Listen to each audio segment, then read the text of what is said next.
नमस्कार दोस्तों, स्वागत करता हूँ एक बार फिर आपके अपने चैनल अपनी पढ़ाई 3.0 में। अगर चैनल को सब्सक्राइब ना किए हो तो चैनल को सब्सक्राइब कर लीजिए ताकि वीडियो की नोटिफिकेशन जल्द से जल्द आपको मिलते रहें।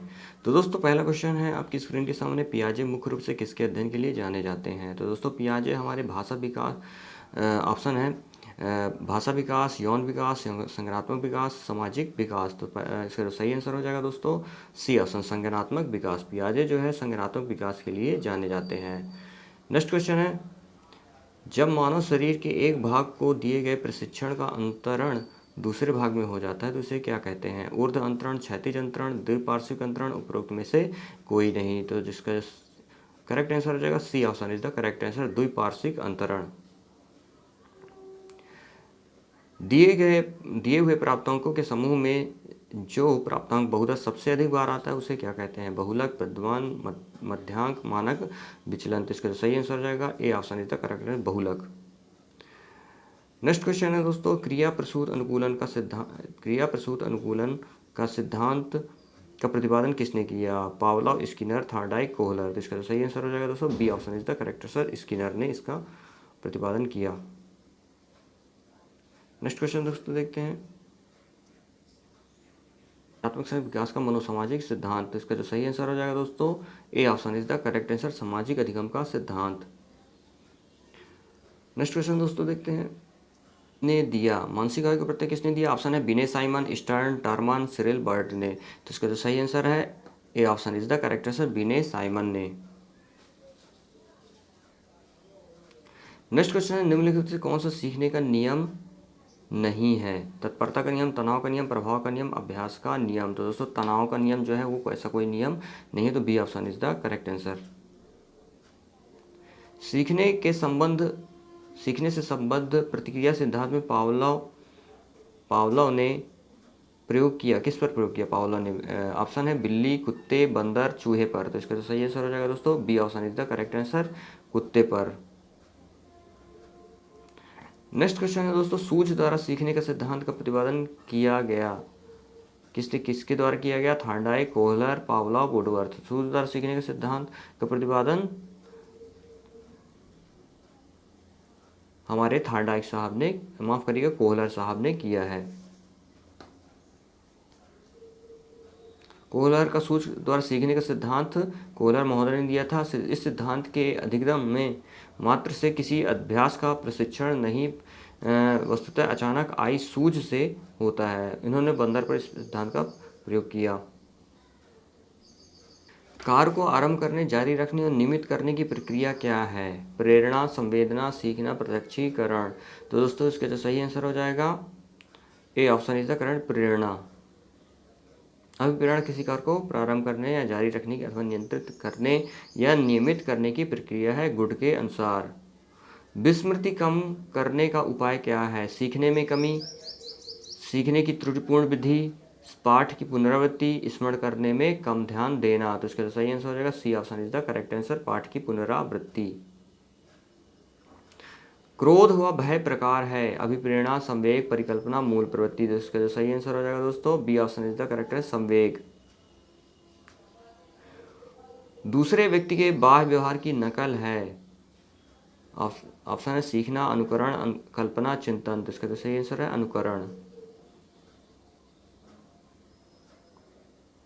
यदि पूर्व ज्ञान या अनुभव नए प्रकार के सीखने में सहायता करते हैं तो इसे क्या कहेंगे? नकारात्मक प्रशिक्षण स्थानांतरण, सकारात्मक प्रशिक्षण स्थानांतरण, प्रशिक्षण स्थानांतरण या सीखना। तो इसका तो सही आंसर हो जाएगा दोस्तों B option is the correct answer, सकारात्मक प्रशिक्षण स्थानांतरण।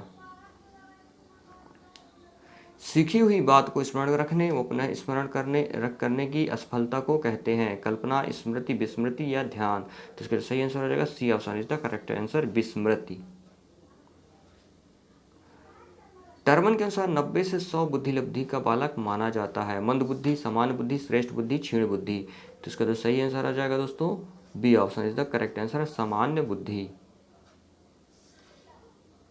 नेक्स्ट क्वेश्चन है दोस्तों, हाल का सिद्धांत निम्न में से किसकी व्याख्या करता है? बुद्धि की प्रकृति, अधिगम में अभिप्रेरणा की भूमिका, मूल्यों का विकास, किशोरावस्था का विकास। तो इसका जो सही आंसर हो जाएगा D option is the correct, किशोरावस्था का विकास। स्टेनले हॉल ने 1904 में प्रकाशित अपनी पुस्तक एडोलसेंस में किशोरावस्था के विकास को आकस्मिक विकास के सिद्धांत के अंतर्गत व्याख्यायित किया है। इसके अनुसार किशोर में जो शारीरिक, मानसिक, संवेगात्मक परिवर्तन होते हुए अकस्मात होते हैं। नेक्स्ट क्वेश्चन है, मानव व्यक्तित्व के मनोलैंगिक विकास को निम्न में से किसने महत्व दिया था? तो दोस्तों इसका सही आंसर हो जाएगा D option is the correct answer, Freud ने।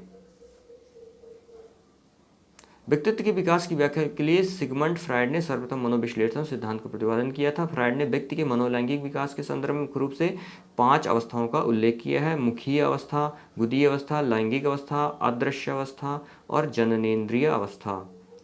नेक्स्ट क्वेश्चन है, मनोविज्ञान की प्रथम प्रयोगशाला किसने स्थापित की? ऑप्शन है W Wundt, Sigmund Freud, Pavlov, Watson. तो इसका सही आंसर हो जाएगा ए, डब्ल्यू वुंट।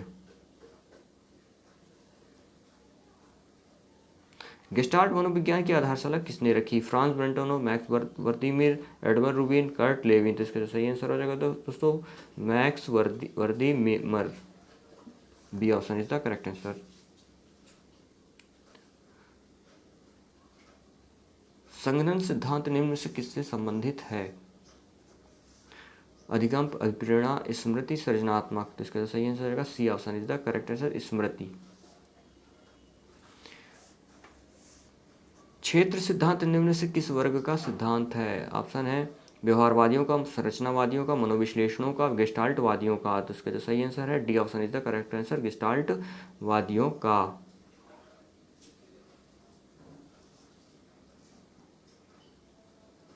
बैटरी का प्रयोग निम्न से किसके मापन हेतु किया जाता है? व्यक्तित्व, रुचि, बुद्धि, अभिक्षमता। तो इसका जो सही आंसर हो जाएगा दोस्तों बुद्धि के मापने के लिए बैटरी का प्रयोग किया जाता है। बुद्धि भाटिया बैटरी बुद्धि मापने के लिए प्रयोग किया जाता है। भाटिया द्वारा भारत में बुद्धि परीक्षण का निर्माण किया गया था। यह शाब्दिक बुद्धि परीक्षण है।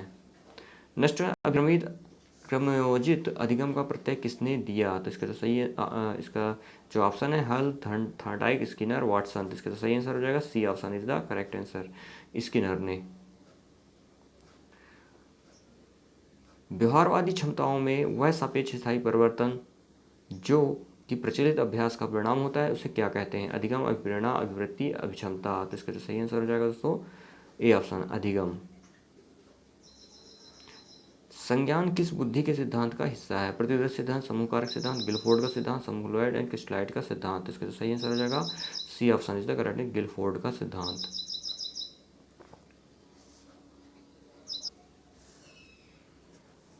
8 वर्ष के सुधीर की मानसिक आयु 10 वर्ष की, उसकी 10 वर्ष है, उसकी बुद्धि लब्धि कितनी है? तो इसका जो सही आंसर हो जाएगा D option is the correct है 125। मानसिक आयु यहाँ पे बुद्धि लब्धि निकालने का जो फार्मूला है वह मानसिक आयु वास्तविक आयु मल्टीप्लाई 100। तो यहाँ पे 8 वर्ष की जो है उसकी क्या हो जाएगी, वास्तविक आयु हो जाएगी, और मानसिक आयु 10 वर्ष है, और इसको सॉल्व करेंगे तो 125 आ जाएगा। संवेग का कौन सा सिद्धांत इस विचार को मानता है कि संवेगात्मक अनुभव संवेगात्मक व्यवहार पर आधारित है? ऑप्शन है जेम्स लैंग सिद्धांत, हाइपोटोल्सिक सिद्धांत, सक्रियता सिद्धांत और प्रेरणा सिद्धांत। तो इसका सही आंसर हो जाएगा दोस्तों ए option is the correct answer, James Lang सिद्धांत। किसी इच्छा या आवश्यकता में रुकावट पड़ने पर उससे उत्पन्न होने वाला संवेग तनाव क्या होगा? द्वंद्व, कुंठा, चिंता, तनाव। तो इसका सही आंसर हो जाएगा B option is the correct answer, कुंठा। कुंठा मैकडूगल ने 14 संवेग बताए थे। किसी इच्छा की पूर्ति न होने पर कुंठा संवेग की उत्पत्ति होती है। कोहलबर का सिद्धांत निम्न से किस विकास से संबंधित है? ऑप्शन है भाषा विकास, सामाजिक विकास, नैतिक विकास, शारीरिक विकास। तो इसका जो सही आंसर हो जाएगा दोस्तों C option is the correct answer, नैतिक विकास। कोहलबर का जो सिद्धांत था वो नैतिक विकास के सिद्धांत के नाम से जाना जाता है। तो दोस्तों ये थे हमारे बाल विकास एवं शिक्षा मनोविज्ञान से संबंधित बहुत ही महत्वपूर्ण प्रश्न जो ऑलरेडी एग्जाम में आए हुए हैं। दोस्तों अगर इसी तरह के और क्वेश्चन आप चाहते हैं वीडियो में तो चैनल को सब्सक्राइब कर लीजिए ताकि वीडियो का नोटिफिकेशन आपको जल्द से जल्द मिले। तो अपना ख्याल रखिए, मिलेंगे नेक्स्ट वीडियो में कुछ और अच्छे टॉपिक के साथ। तब तक के लिए जय हिंद, जय भारत।